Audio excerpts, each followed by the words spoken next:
Hello everybody, कैसे हैं आप सब। जैसे कि आप देख सकते हैं, आज हमारे 6 क्लास के हिस्ट्री का 6 चैप्टर है, जिसमें हम पढ़ेंगे राजा राज्य और एक प्राचीन गणराज्य। मतलब जो उस समय के राजा थे और जो उनके राज्य थे, उनके बारे में हम इस चैप्टर में पढ़ेंगे। इसमें आप देख सकते हैं, इसमें कुछ लोग शासक कैसे बने। लगभग 50 वर्षों से हम अपने शासकों का चुनाव मतदान के जरिए करते आ रहे हैं, लेकिन बहुत पहले लोग शासक कैसे बनते थे ये हमने पहले भी जो हमने अध्याय पढ़े हैं उसमें भी पढ़े हैं। जन यानी लोगों द्वारा चुने जाते थे ये राजा, परंतु करीब 3000 साल पहले राजा बनने की प्रक्रिया में कुछ परिवर्तन दिखाई दिए। कुछ लोग बड़े बड़े यज्ञों का आयोजित कर राजा के रूप में प्रतिष्ठित हो गए। अश्वमेध यज्ञ एक ऐसा ही आयोजन था। इसमें घोड़े को जो राजा के लोगों की देखरेख में स्वतंत्र विचरण के लिए छोड़ दिया जाता था। इस घोड़े को किसी दूसरे राजा ने रोका तो वहाँ अश्वमेध यज्ञ करने वाले राजा से लड़ाई करनी पड़ती थी। अगर उन्हें जो घोड़े थे को जाने दिया जाता था, तो इसका मतलब यह होता था कि अश्वमेध यज्ञ करने वाले राजा उनसे ज़्यादा शक्तिशाली थे। इस अध्याय में हम जैसे कि आप देख सकते हैं, राजा और राज्य के बारे में पढ़ेंगे। इसमें आप देखिए कि ये जो उस समय के राजा थे वे कैसे बने। आप देख सकते हैं कि कुछ सालों पहले तक जो शासक चुनने की प्रक्रिया है वो मतदान है, जैसे कि आज भी ये प्रक्रिया में है। मतलब हम अगर अपने राजा को या आप हमारे यहाँ जैसे प्रधानमंत्री को आप देख सकते हैं, वो मतदान के द्वारा ही चुने जाते हैं। लेकिन जो पहले जो राजा थे, शासक थे, वे कैसे चुने जाते होंगे, वो कैसे राजा बनते होंगे, ये सब चीज़ें हमने जो इससे पहले अध्याय हमने पढ़े हैं उनमें भी हमने इस चीज़ का वर्णन देखा है कि राजा कैसे बनते थे। इसमें आप देख सकते हैं, जन यानी लोगों द्वारा चुने जाते थे, यानी जो लोग होते थे उनके द्वारा ये राजा चुने जाते थे। लेकिन जो 3000 साल पहले जो राजा बनने की प्रक्रिया थी, वे लोग राजा बनते थे जो बड़े बड़े यज्ञ कराते थे। उसके बाद जब ये यज्ञ कराते थे तो आसपास के लोग जो होते थे वे एकत्रित होते थे, जिससे ये उन लोगों में प्रतिष्ठित हो गए थे। इसके बाद अश्वमेध यज्ञ उस समय में आपने पढ़ा है पहले अध्यायों में भी। अश्वमेध यज्ञ जो होता था, जो इनमें जो घोड़े होते थे और जो राजाओं की देखरेख में ये उन घोड़ों को छोड़ दिया जाता था, और जो दूसरे राजा जो आसपास के जो राजा होते थे उन्हें वे इस घोड़े को रोकते थे, और फिर अश्वमेध जो यज्ञ होता था, उस समय जो अश्वमेध यज्ञ होता था वो घोड़ों के लिए कराया जाता था। तो फिर उन राजाओं को ये अश्वमेध जो यज्ञ होता है वो कराना पड़ता था। लेकिन इसके बाद आप देख सकते हैं कि जो राजा थे, अगर वे राजा इस घोड़े को ऐसे ही जाने दिया करते थे, तो फिर जो राजा इस घोड़े को छोड़ते थे वो अपने आप में एक शक्तिशाली राजा घोषित कर दिए जाते थे। तो इसके बाद आप यहाँ पे देख सकते हैं, इसके बाद उन राजाओं को यज्ञ में आमंत्रित किया जाता था, और यह यज्ञ विशिष्ट पुरोहितों द्वारा संपन्न किया जाता था। इसके लिए उन्हें उपहारों से सम्मानित किया जाता था। अश्वमेध यज्ञ करने वाले राजा बहुत शक्तिशाली माने जाते थे। यज्ञ में आमंत्रित सभी राजा उसके लिए उपहार लाते थे।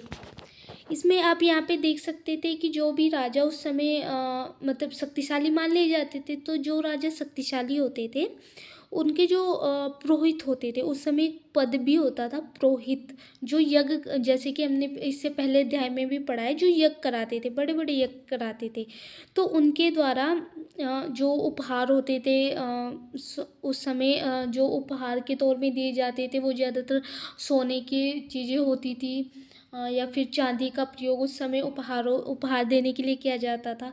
तो उस समय ये उपहार लाते थे, और फिर अश्वमेध यज्ञ वो राजा कराते थे तो उन्हें शक्तिशाली मान लिया जाता था, और फिर जो आसपास के जो राजा थे यज्ञ में उन्हें भी आमंत्रित किया जाता था, और वे भी उपहार लेकर इस यज्ञ में सम्मिलित होते थे। इसके बाद आप देख सकते हैं इन सभी आयोजनों में राजा का मुख्य स्थान होता था, उसे सिंहासन या बाघ की खाल के विशेष आसन पर बिठाया जाता था। युद्ध क्षेत्र में राजा का सारथी ही उसका सहचर होता था। तो यहाँ पे आप देख सकते हैं कि जो यहाँ पे जो ये आयोजन होता था यज्ञ का, जो इसका जो मतलब जो राजा होते थे वही इस आयोजन के राजा माने जाते थे। इन्हें एक बाघ की खाल पे बिठाया जाता था या फिर एक राज सिंहासन होता था उस पर बिठाया जाता था। और जो इस युद्ध में जो राजा के रथ को चलाते थे या फिर जो मतलब घोड़े को चलाते थे उन्हें सारथी या सहचर माना जाता था। इसके बाद आप देख सकते हैं यज्ञ के अवसर पर वह राजा की विजय तथा अन्य गुणों का गान करते थे। राजा के सगे संबंधी खासकर उनकी रानियां, पुत्रों और कई कई छोटे अनुष्ठान करने होते थे। अन्य सारे आमंत्रित राजाओं का काम सिर्फ बैठकर यज्ञ को पूरी प्रक्रिया को देखना पड़ता। राजा के ऊपर पुरोहित पवित्र जल के छिड़काव के साथ साथ अन्य कई अनुष्ठान करते थे। विष या वैसे जैसे सामान्य लोग उपहार लाते थे जिन्हें पुरोहित शूद्र मानते थे, उन्हें कई अनुष्ठानों में शामिल नहीं किया जाता था। यहाँ पे आप देख सकते हैं कि जब राजा विजय होकर आते थे तो उनके गुणों का ज्ञान किया जाता था, मतलब वे कैसे विजय हुए, कैसे उन्होंने दूसरे राजा को हराया, उसका गुणगान किया जाता था। और जो राजा के सगे संबंधी, खासकर हम कह सकते हैं कि जो राजा की रानियां होती थी उस समय या फिर जो पुत्र होते थे वो इस अनुष्ठान में शामिल होते थे। और जो उस राजा के द्वारा जो आमंत्रित अन्य राजा बुलाए जाते थे, आमंत्रित किए जाते थे, उन राजाओं का सिर्फ काम होता था बैठ के इस यज्ञ को, पूरी प्रक्रिया को देखना। और जो पुरोहित होते थे उनका कार्य होता था यज्ञ करना। और जो राजा के ऊपर पवित्र जल, जैसे कि आज हम देख सकते हैं, अगर हम पवित्र जल की आज के टाइम में बात करें तो जैसे गंगा जल, तो उस समय में भी ये जो पुरोहित होते थे उस पर, राजा पर ये पवित्र जल का छिड़काव करते थे, फिर अनुष्ठान करते थे। और जो उस समय वेश्य होते थे, जिन्हें हम पिछले अध्याय में भी पढ़ के आए हैं, विष या वेश्य, जिन्हें पुरोहितों ने पहले विष और फिर वेश्य कहना शुरू किया, वे लोग राजा के लिए उपहार लाते थे। पुरोहित इन्हें शूद्र मानते थे। शूद्र मतलब बहुत ज़्यादा छुआछूत इनसे पुरोहित लोग करते थे। और इनको अनुष्ठानों में जो अनुष्ठान होते थे, जो पवित्र कार्य होते थे, उन पर सम्मिलित होने का ये अधिकार नहीं था जो शूद्र थे। इसके बाद आप देख सकते हैं वर्ण क्या थी। इस समय उत्तर भारत में खासकर गंगा यमुना क्षेत्र में कई ग्रंथ रचे गए। ऋग्वेद के बाद रचे होने के कारण ये उत्तर वैदिक ग्रंथ कहे जाते हैं। इनके अंतर्गत सामवेद, यजुर्वेद, अर्थवेद, अन्य ग्रंथ शामिल है। पुरोहितों द्वारा रचित इन ग्रंथों में विभिन्न प्रकार के अनुष्ठान और उनके संपादन की विधियाँ बताई गई है। इनमें सामाजिक नियमों के बारे में भी बताया गया है। उसके बाद उस समय समाज में कई समूह थे जिनमें पुरोहित, योद्धा, कृषक, पशुपालक, व्यापारी, शिल्पकार, श्रमिक, मछली पकड़ने वाले तथा जंगल में रहने वाले लोग शामिल थे। जहाँ कुछ पुरोहितों तथा जो योद्धा वैभवशाली थे, वहीं कुछ कृषक और व्यापारी भी धनवान थे। दूसरी ओर पशुपालक, शिल्पकार, श्रमिक, मछली पकड़ने वाले, शिकारी तथा भोजन संग्राहक निर्धन थे। यहाँ पे आप देख सकते हैं उस समय भारत में जो गंगा यमुना का जो क्षेत्र था वहाँ पे कई तरह के ग्रंथ रचे गए। जैसे कि आप ऋग्वेद जो रचे होने के कारण है, जो जिस मतलब जो ऋग्वेद है उसे ऋग्वेद इसलिए कहा जाता है क्योंकि ये उत्तर वैदिक ग्रंथ के उत्तर वैदिक काल के ग्रंथ कहे जाते हैं। उसके बाद इसके अंतर्गत आप सामवेद, यजुर्वेद, अर्थवेद या फिर अन्य ग्रंथ जो हुए हैं वो भी आपने देखे होंगे, जो पुरोहितों द्वारा इन ग्रंथों को रचित भी किया गया, उनका अनुष्ठान भी किया गया। तो जो इसमें सामाजिक नियम के बारे में भी बताया गया है। उस समय जो समाज में अलग अलग समूह होते थे, मतलब अलग अलग कह सकते हैं कि हम, जैसे कि जो योद्धा होते थे, पुरोहित होते थे, पशुपालक, व्यापारी, शिल्पकार, श्रमिक, मछली पकड़ने वाले, जंगल में रहने वाले, बहुत सारे समूह होते थे।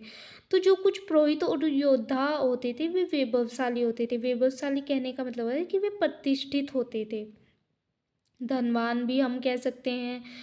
और जो मतलब राजाओं के पास रहते थे, तो उनके पास अपनी एक प्रतिष्ठा थी। उसके बाद वहीं जो कुछ कृषक और व्यापारी भी थे, जो मतलब बड़े व्यापारी थे और जो कृषि करते थे, वे भी धनवान माने गए। लेकिन दूसरी ओर जो पशुपालक, शिल्पकार, जो श्रमिक थे, मछली पकड़ने वाले थे, या फिर जो शिकारी थे, या फिर हम यहाँ कह सकते हैं जो शूद्र थे, वो निर्धन की श्रेणी में आते हैं। मतलब जो पुरोहित थे या फिर कृषक थे, व्यापारी थे, वे धनवान की श्रेणी में आते हैं।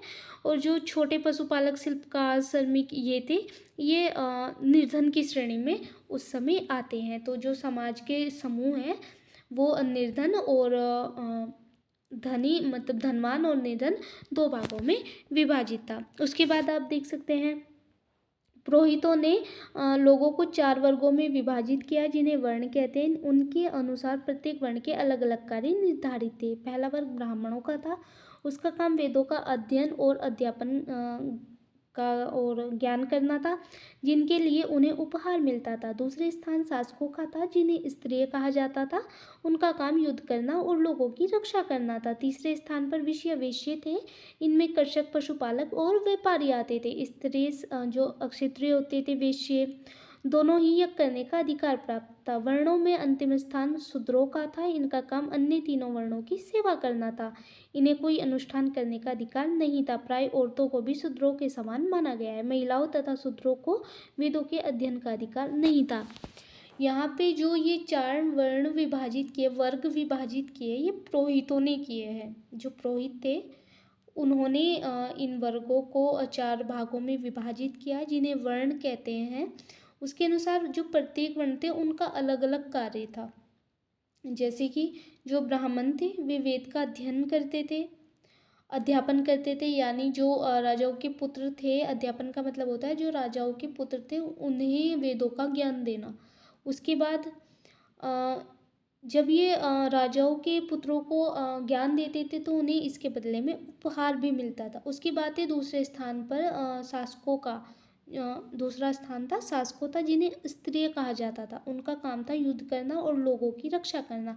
मतलब अक्षत्रिय हम यहाँ कह सकते हैं कि जैसे जो राजा थे उनके कुछ सेनापति होते थे या फिर सेनाएं होती थी, वे युद्ध करने जाते थे। और जो राजा थे, जो लोग थे, उनकी रक्षाएं करते थे, इसलिए इन्हें क्षत्रिय कहा गया। इसके बाद था तीसरा स्थान विषय वेश्ये, जिन्हें जो मतलब जो पुरोहित है, जो पुरोहित थे उन्होंने वेश्ये कहा है। जो वेश्ये के समूह में आते थे वे थे जो कृषक थे, पशुपालक थे और व्यापारी थे। जो व्यापार करते थे, पशुपालन करते थे और कृषि करते थे, वे वेश्ये में आए। इसके बाद थे क्षत्रिय और वेश्ये, दोनों ही यज्ञ करने का अधिकार प्राप्त था।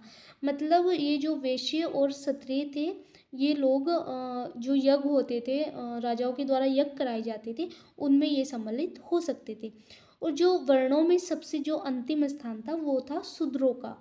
शूद्र जिनसे पुरोहितों ने मतलब हम कह सकते हैं कि जिनसे छुआछूत भी इन्होंने बहुत ज़्यादा की है।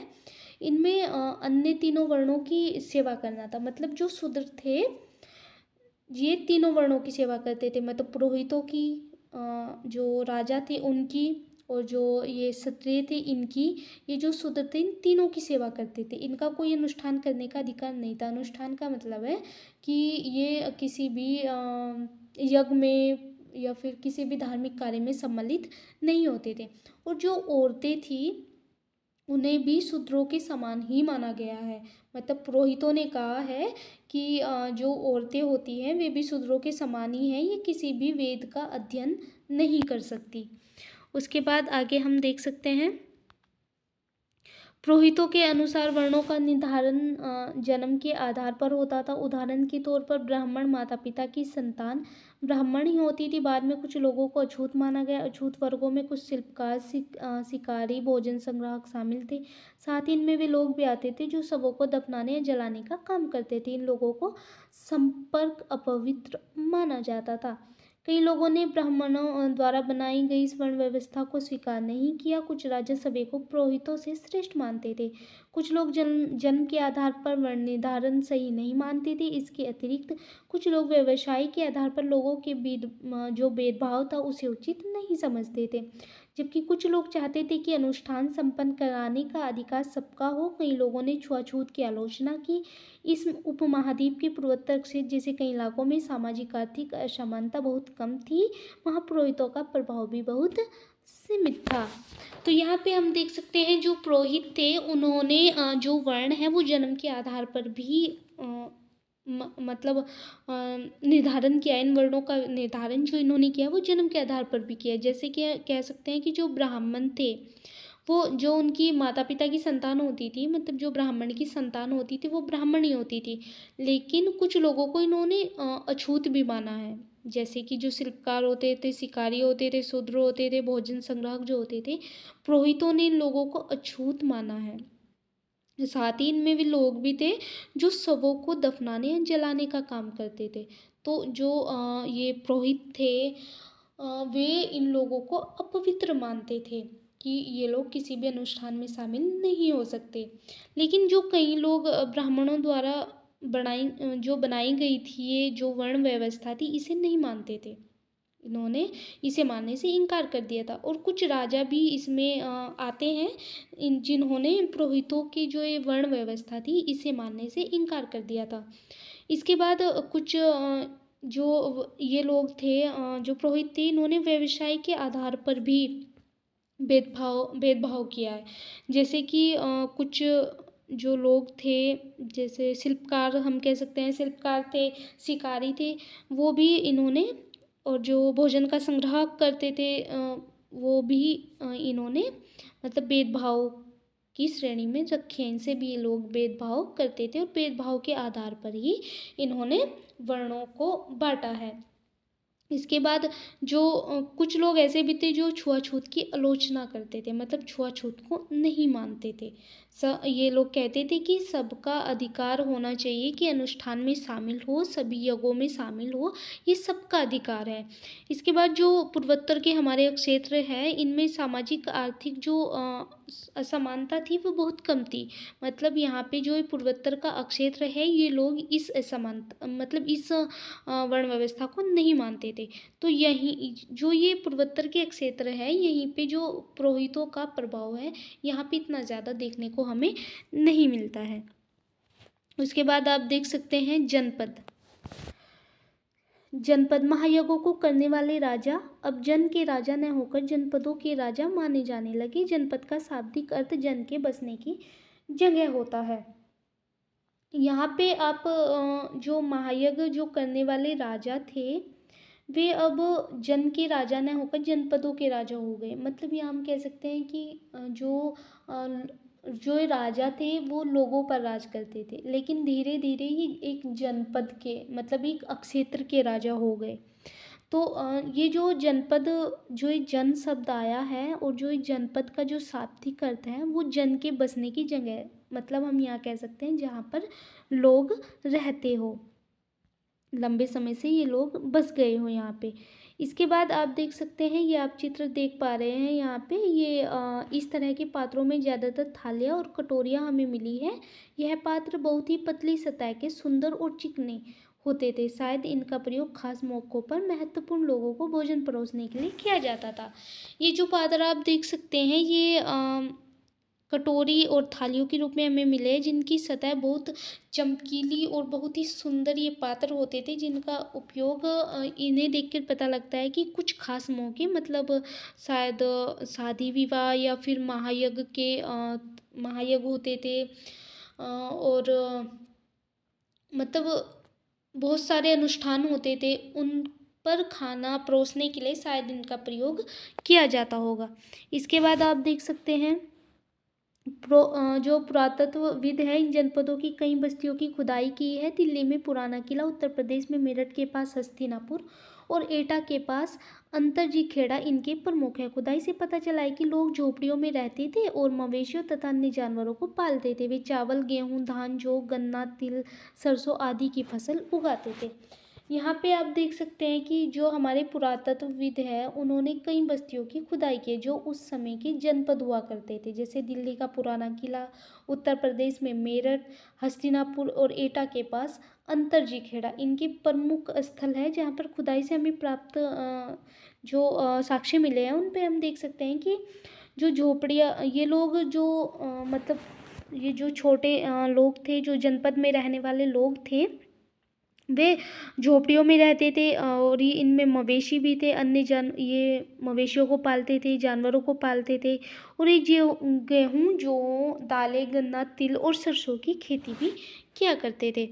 इसके बाद आप देख सकते हैं लोग मिट्टी के बर्तन भी बनाते थे, इनमें कुछ धूसर और कुछ लाल रंग के होते थे। इन पुरास्थलों में कुछ विशेष प्रकार के बर्तन भी मिले हैं, जिन्हें चित्रित धूसर पात्र के रूप में जाना जाता है। जैसा कि इनके नाम से ही स्पष्ट है कि इन बर्तनों पर चित्रकारी की गई है। ये आमतौर पर सरल रेखा पर ज्यामितीय आकृतियों के रूप में मिले हैं। यहाँ पे हम देख सकते हैं जो खुदाई से पुरातत्वविदों को जो मिट्टी के बर्तन प्राप्त हुए हैं, वे धूसर और कुछ लाल रंग के होते थे और जो इन पर ये जो पात्र होते थे, इन पर चित्रकारी की गई थी। बहुत ही मतलब अलग अलग तरह की रेखाएं भी इन पर प्राप्त हुई है। इसके बाद आप देख सकते हैं जनपद। करीब 2500 साल पहले कुछ जनपद अधिक महत्वपूर्ण हो गए, इन्हें महाजनपद कहा जाने लगा और अधिकतर महाजनपदों की एक राजधानी होती थी। कई राजधानियों में किलाबंदी की गई थी, अर्थात इनके चारों ओर लकड़ी, ईंट या पत्थर की ऊंची दीवारें बनाई गई थी। ऐसा लगता है यहाँ पर देख के ऐसा लगता है कि लोगों ने अन्य राजाओं के आक्रमण से डरकर अपनी सुरक्षा के लिए इन किलों का निर्माण किया। कुछ राजा अपनी राजधानी के चारों ओर विशाल, ऊंची और प्रभावशाली दीवार खड़ी कर अपनी समृद्धि शायद मानते होंगे। यहाँ पे हम कह सकते हैं जो जनपद जो 2500 साल पहले कुछ जनपद अधिक महत्वपूर्ण हुए हैं, जिन्हें बाद में महाजनपद कहा जाने लगा। जो इनकी राजधानियाँ हुआ करती थी, इन राजधानियों में किलेबंदी की जाने लगी, जैसे कि ईंटों से या फिर लकड़ी से इनकी चारों ओर दीवारें बना दी जाती थी ताकि ये सुरक्षित रहे। और यहाँ पे शायद हम कह सकते हैं कि जो राजा थे उन्होंने जो अन्य राजाओं के आक्रमण के डर से ये दीवारें बनवाई हो, ये किले बनवाए हो, जिन्हें किले कहा गया, ये किले बनवा दिए गए हो। और जो ये जो कुछ मतलब दीवारें होती थी, ये राजधानी के चारों ओर विशाल, ऊंची, प्रभावशाली दीवार होती थी, मतलब राजधानी के चारों ओर ये बना दी गई थी। इसके बाद हम यहाँ पे देख सकते हैं कि जो समृद्धि के लिए भी शायद ये दीवार बना दी गई हो।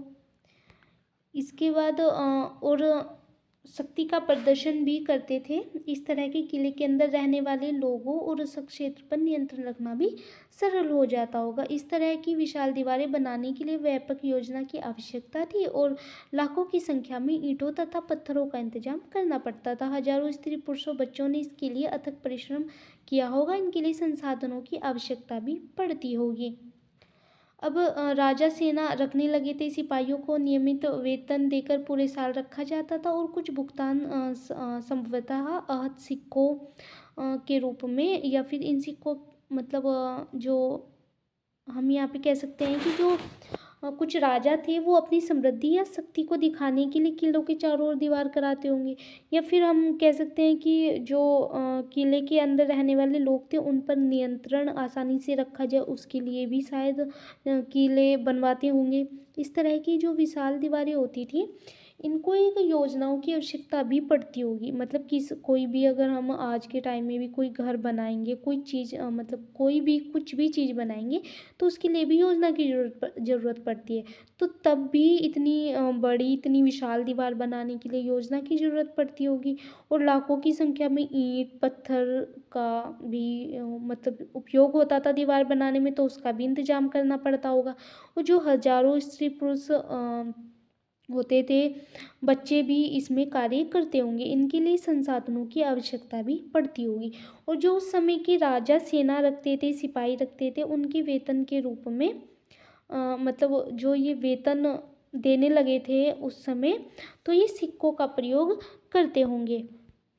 इसके बाद आपको ये एक दीवार दिख रही है, ये कौशाम्बी किले की दीवार है।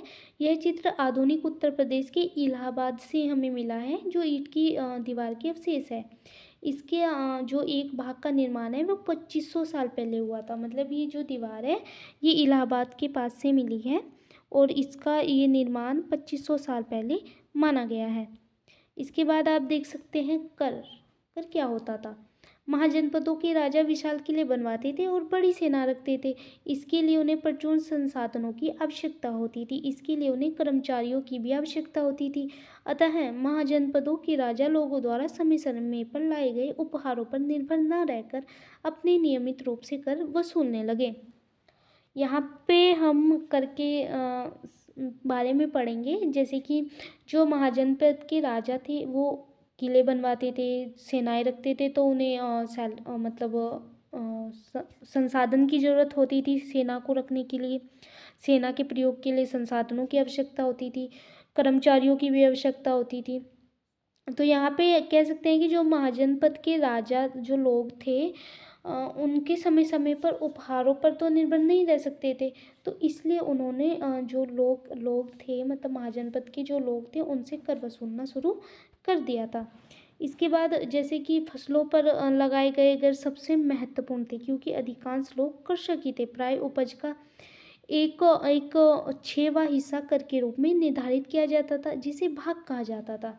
यहाँ पे किसानों से सबसे ज़्यादा कर लिया जाता था, क्योंकि उस समय में किसान ही जो अधिकांश लोग थे वो किसान थे, जिनसे सबसे ज़्यादा कर उस समय में लिया जाता था। उसके बाद थे कारीगर। कारीगर एक के ऊपर भी कर लगाए गए, जो प्राय श्रम के रूप में चुकाए जाते थे। जैसे कि एक बुनकर, लोहा या सुनार को राजा के लिए महीने में 1 दिन काम करना पड़ता था।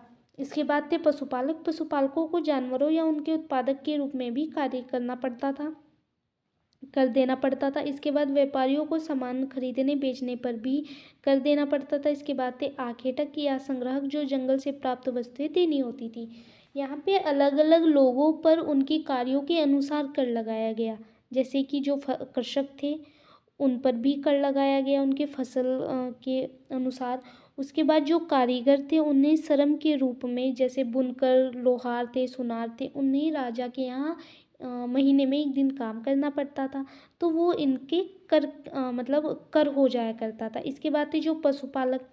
पशुपालक जानवर के जो उत्पादक थे, जैसे कि वो जानवर रखते थे, पालते थे, दूध के लिए वो लोग रखते थे, तो उनके लिए भी कर देना पड़ता था। जैसे उनकी उत्पादन होता था वैसे उन्हें कर देना होता था। उसके बाद थे व्यापारी, जो सामान खरीदने और बेचने पर निर्भर होता था कि उनका सामान कैसे बिका और कब बिका, कितने कितने में बिका। फिर जैसे कि क्या उनके मूल्य रहा होगा, तो उसके अनुसार कर देना होता था। इसके बाद जो आखेटक थे, मतलब जो शिकार करते थे, जो संग्रहक थे, जो जंगलों से वस्तुएं प्राप्त होती थी, वो वस्तुएं राजा को देनी होती थी।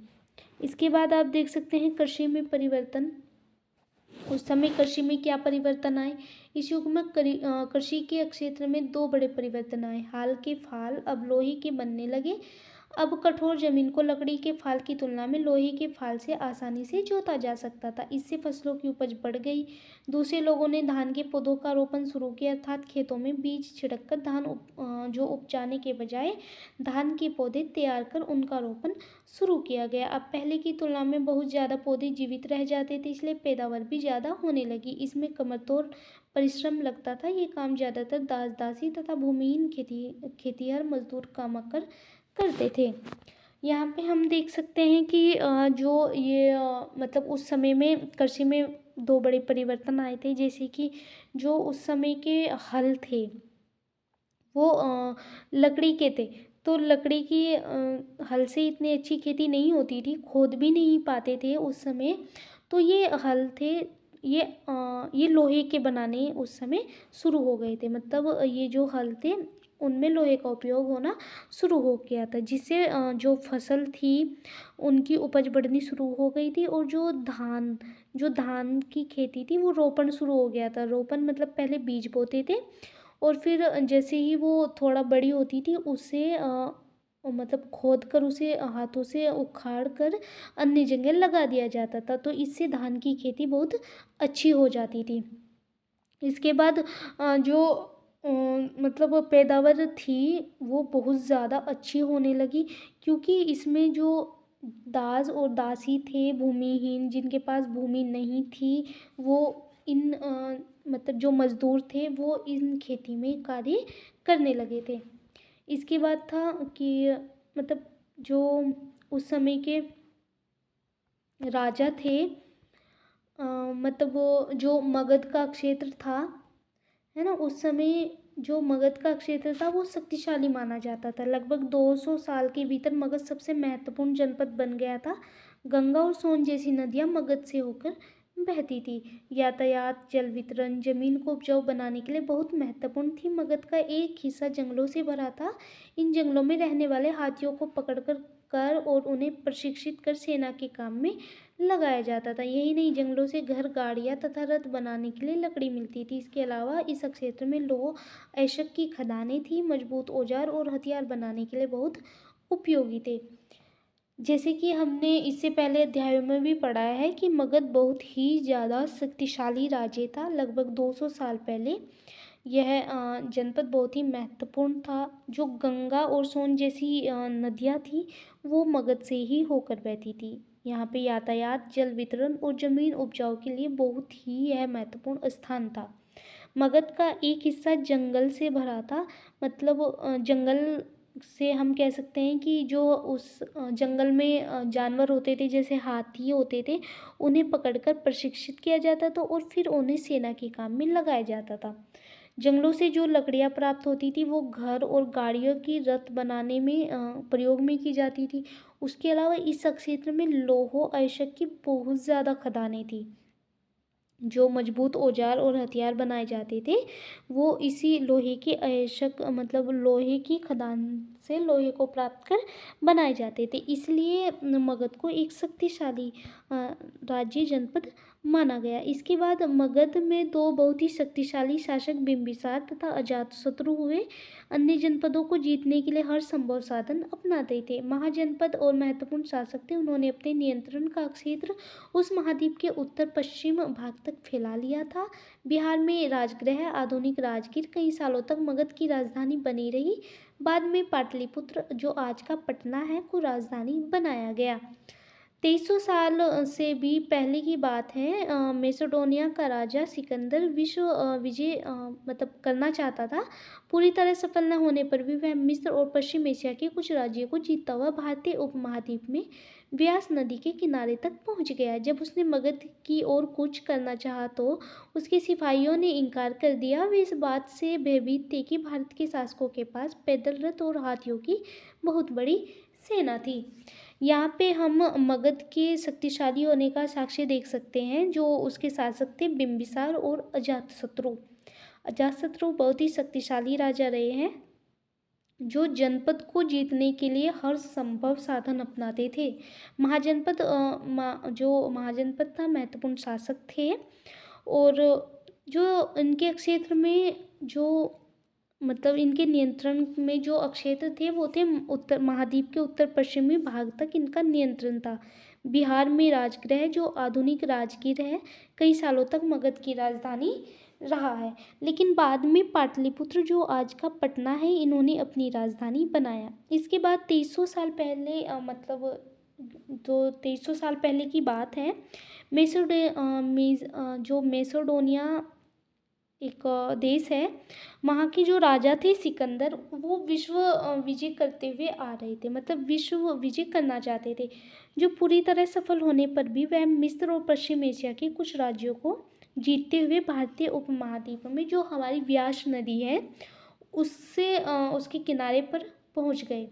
उन्होंने जब अंदर प्रवेश करना चाहा, मतलब जो मगध का क्षेत्र था उस टाइम, मगध के क्षेत्र में प्रवेश करना चाहा, तो जो उनके सिपाही थे उन्होंने कहा कि वो जो मगध की सेना थी उसे देखकर भयभीत हुए। उन्होंने कहा कि इनकी जो सेना है वो बहुत ही ज़्यादा हमसे शक्तिशाली है, पैदल रथ और इनके हाथियों की बहुत बड़ी सेना है, तो हम इनसे नहीं लड़ सकते। जिसके बाद सिकंदर को वापस लौटना पड़ा था। यहाँ पे हम देख सकते हैं, मतलब सिकंदर के वापस लौटने से हम यहाँ पे कह सकते हैं कि मगध उस टाइम में बहुत ही ज़्यादा शक्तिशाली राज्य था। इसके बाद है वज्जी। जैसा कि ऊपर भी पढ़ा है, मगध एक शक्तिशाली राज्य बन गया था। उसके नज़दीक की वज्जी राज्य था जिसकी राजधानी वैशाली बिहार थी। यहाँ एक अलग किस्म की शासन व्यवस्था थी जिसे गण या संघ कहते थे। गण या संघ कई शासक होते थे। कभी कभी लोग एक साथ शासन करते थे जिसमें वे प्रत्येक व्यक्ति राजा कहलाते थे। ये सभी राजा विभिन्न अनुष्ठानों को एक साथ संपन्न करते थे। सभाओं में बैठकर ये बातचीत, बहस और वाद विवाद के जरिए तय किया करते थे कि क्या करना है और किस तरह करना है। शत्रुओं के आक्रमण से निपटने के लिए वे मिलकर चर्चाएं करते थे। स्त्री या दास जो काम कर इन सभाओं में हिस्सा नहीं ले सकते थे। इसके बाद थे गण और संघ। यहाँ पे वज्जी का वर्णन है। जैसा कि हमने पढ़ा है कि जो मगध है वो बहुत ही शक्तिशाली राज्य था और उसके नज़दीक ही एक राज्य था वज्जी जिसकी राजधानी थी वैशाली, जिसे वर्तमान में बिहार कहा गया है। ये जो शासन व्यवस्था थी इसे गण या संघ भी कहा गया है। मतलब गण या संघ से तात्पर्य है कि इसमें कई शासक होते थे जो मतलब अलग अलग कई लोग शासन करते थे इसमें, और जो प्रत्येक व्यक्ति इसमें शासन करता था वो राजा कहलाते थे। ये अनुष्ठान जो होते थे उस समय में अनुष्ठान किया करते थे, ये एक साथ मिलकर करते थे। और जो भी वाद विवाद इन्हें करना होता था, किसी भी बात पर इन्हें मतलब कुछ चीज़ों को तय करना होता था तो ये आपस में बैठकर करते थे। और या फिर जो शत्रुओं से आक्रमण करना होता था और शत्रुओं से आक्रमण के साथ जो अपनी शत्रुताएं हैं जो शत्रु हैं उन पर आक्रमण करना होता था, तो इस चीज़ के लिए भी ये आपस में बैठकर चर्चाएं करते थे। इसमें प्राय स्त्रियां या फिर जो दास कामकर होते थे इन सभाओं में भाग नहीं लेते थे। इसके बाद है गण। गण शब्द का प्रयोग कई सदस्य वाले समूह के लिए किया जाता है, मतलब जिस समूह में कई सदस्य हो। उसके बाद है संघ अर्थात संगठन या सभा। जो संगठन होते हैं, आज के टाइम में भी कुछ संगठन होते हैं जो कुछ सभाएं होती हैं, तो इसे उस समय में संघ कहा जाता था। इसके बाद आप देख सकते हैं अजातशत्रु और जो वज्जी संघ है, ये अजातशत्रु वज्जी संघ वर्णन दिग् निकाय से लिया गया है। दिग् निकाय एक प्रसिद्ध बौद्ध ग्रंथ है जिसमें बुद्ध के कई व्याख्यान दिए गए हैं। इन्हें करीब 2300 साल पहले लिखा गया था। जो वज्जी संघ है वो जो बौद्ध ग्रंथ है उससे लिया गया है ये शब्द, जो 2300 साल पहले लिखा गया था। इसके बाद अजातशत्रु और वज्जी संघ। अजातशत्रु वज्जी संघ पर आक्रमण करना चाहते थे। उन्होंने अपने मंत्री वशाकर को बुद्ध के पास सलाह के लिए भेजा था। बुद्ध ने उनसे पूछा था कि क्या वज्जी सभाएं नियमित रूप से होती है, क्या उनमें कभी सदस्य उपस्थित होते हैं। जब उन्हें पता चला कि ऐसा होता है कि उन्होंने कहा कि वज्जीवासी तब तक उन्नति करते रहेंगे जब तक वे पूर्ण और नियमित सभाएं करते रहेंगे, आपस में मिलजुल कर काम करते रहेंगे, पारंपरिक नियमों का पालन करते रहेंगे और बड़ों का सम्मान समर्थन उनकी बातों पर ध्यान देते रहेंगे। जो अजात शत्रु थे वो वज्जी संघ पर हमला करना चाहते थे और इसी पर निर्णय करने के लिए उन्होंने जो अपने मंत्री थे वशक्कर, उनको बुद्ध के पास सलाह के लिए भेजा था। तो जो बुद्ध थे उन्होंने पूछा इनसे, जो वशक्कार थे उन्होंने पूछा कि क्या वज्जी हैं वो नियमित रूप से सभाएं कर रहे हैं, क्या जो उनके सदस्य हैं क्या वे उन सभाओं में उपस्थित होते हैं। तो जब उन्हें पता चला कि वशाकार ने कहा कि ऐसा हो रहा है, जो सदस्य हैं वे उपस्थित हो रहे हैं, सभाएं कर रहे हैं, तो बुद्ध ने कहा कि जो वज्जीवासी है वो तब तक उन्नति करते रहेंगे जब तक वे पूर्ण रूप से नियमित सभाएं करेंगे, मतलब सभाओं में उपस्थित होंगे, आपस में मिलजुल कर रहेंगे, कोई मतभेद नहीं होगा, जो उनके पारंपरिक नियम हैं उनका पालन करेंगे, मतलब जो भी जैसे भी जिस धर्म को वे मानते हैं, जो उनकी परंपराएं हैं उन्हें वे मानते हैं, तब तक वे लोग उन्नति करते रहेंगे। इसके बाद जब तक वे बड़ों का सम्मान और समर्थन उनकी बातों पर ध्यान देते रहेंगे, मतलब अपने जो बड़े हैं उनकी बातें मानेंगे, जो वे बोल रहे हैं उनकी बातों पर ध्यान देकर वे लोग अग्रसर होकर चलेंगे, तब तक वे उन्नति करते रहेंगे। उसके बाद हम देख सकते हैं इसमें आगे भी उन्होंने कहा कि वज्जी महिलाओं के साथ जोर जबरदस्ती नहीं करेंगे और उन्हें बंधक नहीं बनाएंगे। शहरों तथा गांवों में चेत्यों का रखरखाव करेंगे। विभिन्न मतावलंबी संतों का सम्मान करेंगे। उनके आने जाने पर कोई रोक नहीं लगाएंगे। तो यहाँ पे जो मतलब वज्जियों का वर्णन हो रहा है कि वे जब तक उन्नति करेंगे, जब तक वे महिलाओं के साथ जोर जबरदस्ती नहीं करेंगे, उन्हें बंधक नहीं बनाएंगे, शहरों और गांवों में चेत्यों का रखरखाव करेंगे। मतलब जो लोग थे उनके साथ मतलब अच्छा जो उनका मतलब अपना जो यहाँ पे हम कह सकते हैं कि अपना अच्छा प्रभाव कायम करेंगे और जो संत है उनका सम्मान करेंगे और उनके आने जाने पर रोक नहीं लगाएंगे। तब तक जो वज्जी है वो उन्नति करते रहेंगे। तो इसमें आगे देख सकते हैं कई शक्तिशाली राजा इन संघों को जीतना चाहते थे। इसके बावजूद उनका राज्य अरब से 1500 साल पहले तक चलता रहा। उसके बाद गुप्त शासक ने गण और संघों पर विजय प्राप्त कर उन्हें अपने राज्य में शामिल कर लिया। तो जब तक मतलब ये सारी बातें हुई तब तक बौद्ध ने कहा कि आप वज्जी को नहीं जीत सकते। तो कई सारे राजाओं ने इसे जीतना चाहा परंतु ये नहीं जीत सके। और उसके बाद जो गुप्त शासक थे उन्होंने गण और संघ पर विजय प्राप्त की और जो ये वज्जी थे, संघ थी, इन्हें अपने राज्य में शामिल कर लिया। उसके बाद आप कुछ यहाँ ये चीज़ें देख सकते हो जैसे कि लगभग 2500 साल पहले एथेंस के लोगों ने एक शासन व्यवस्था की स्थापना की थी जिसे प्रजातंत्र या गणतंत्र कहते हैं। यह व्यवस्था लगभग 200 साल तक चली। इसमें 30 साल के ऊपर के उन सभी पुरुषों को पूर्ण नागरिकता प्राप्त थी जो दास नहीं थे। वहाँ एक सभा थी जो महत्वपूर्ण विषयों पर निर्णय लेने के लिए साल भर में कम से कम 40 बार बुलाई जाती थी। इन सभा में सभी नागरिक भाग ले सकते थे। शासन की कई पदों पर नियुक्तियां लॉटरिया द्वारा की जाती थी। सभी नागरिकों को सेना और नौसेना में अपनी सेवाएं देनी होती थी। औरतों को नागरिक का दर्जा नहीं मिलता था। इसके बाद व्यापारियों तथा शिल्पकारों के रूप में एथेंस में रहने काम करने वाले बहुत से विदेशियों को भी नागरिक अधिकार नहीं मिले थे। एथेंस में खदानें, खेत, घरों, कार्यशालाओं में काम कर रहे दासों को भी नागरिक अधिकार नहीं मिला था। इसमें हम कह सकते हैं कि जो 2500 साल पहले एथेंस के लोग थे वो शासन व्यवस्था की इन्होंने स्थापना की थी जिसे इन्होंने प्रजातंत्र या गणतंत्र कहा है। जो ये व्यवस्था थी ये 200 साल तक चली। इसमें जो 30 साल के ऊपर के जो पुरुष थे उन्हें नागरिकता प्राप्त थी। जो मतलब दास नहीं थे, जो दास का काम नहीं करते थे, उन्हें नागरिकता प्राप्त थी। वहाँ एक सभा भी होती थी जो बहुत ही महत्वपूर्ण जो विषय होते थे वहाँ पे उसमें उनका निर्णय लेने के लिए सभा बुलाई जाती थी। जो कम से कम 40 बार ये सभा बुलाई जाती थी मतलब एक साल में। इसके बाद इस सभा में सभी नागरिक भाग लेते थे जिन्हें नागरिकता प्राप्त थी। इसके बाद जो शासन की जो पदों पर नियुक्ति होती थी वो लॉटरियों के द्वारा होती थी। और जो नागरिक और जो सेना थी उनमें सभी नागरिकों को अपनी सेवा देनी होती थी। इसमें जो नागरिकता का दर्जा था वो औरतों को इसमें नहीं दिया गया था। इसके बाद जो व्यापारी और शिल्पकार थे और एथेंस में रहने वाले थे और जो कुछ विदेशी भी थे उन्हें भी नागरिक का अधिकार इसमें नहीं दिया गया था। इसके बाद एथेंस में खदानें और खेत, घरों और कार्यशाला में जो काम करते थे जो दास थे उन्हें भी नागरिक का अधिकार इसमें नहीं दिया गया था।